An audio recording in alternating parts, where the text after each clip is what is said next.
All right. So what would you say then to a beginner, somebody who's never actually invested anything, doesn't know anything about the stock market? Maybe they just only think they can only invest in the stock market. Like, where do they even start with you? And are you even willing to take on that kind of person? Yes, good question. Hi, Mildred. By the Hi, way, Mildred. thanks for joining. Um, that is a good question. So there's two answers to that. For me, if I'm going to manage their money type of thing, which I do manage money for people, for me to manage their money, they have to have a decent chunk of change to be able to invest. What do I mean by that? Typically over $25,000, typically.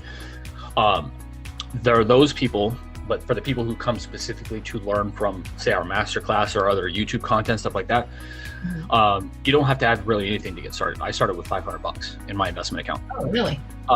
So you don't have to have, like, I mean, when people think about investments, they think probably thousands, tens of thousands, 100,000, maybe millions of dollars. You don't need that to get started.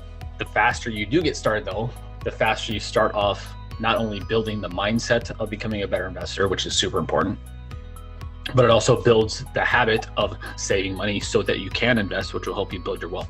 So that's most of the people we help. They don't have these huge chunks of money, but they want to build wealth, so they want to learn these skills. Okay, that makes sense then.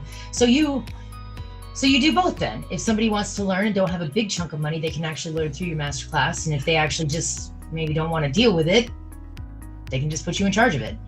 Yes, so I think everybody I've talked to in the last several years wants me to handle their money pretty much completely, or at least part of their money completely. Yeah. They want to know. Most people don't even want to know what I'm investing in. They just give me the money because they trust me and they see my results and they get comfortable with me and they say, pretty much go for it. So most people don't even want to know what I'm investing in, although I still give them the transparency of, hey, I'm going to invest in this. Are you comfortable with this? Are you not comfortable with this? What are your thoughts on this? Do you have questions? All that stuff, just because that's how I am. But that makes sense.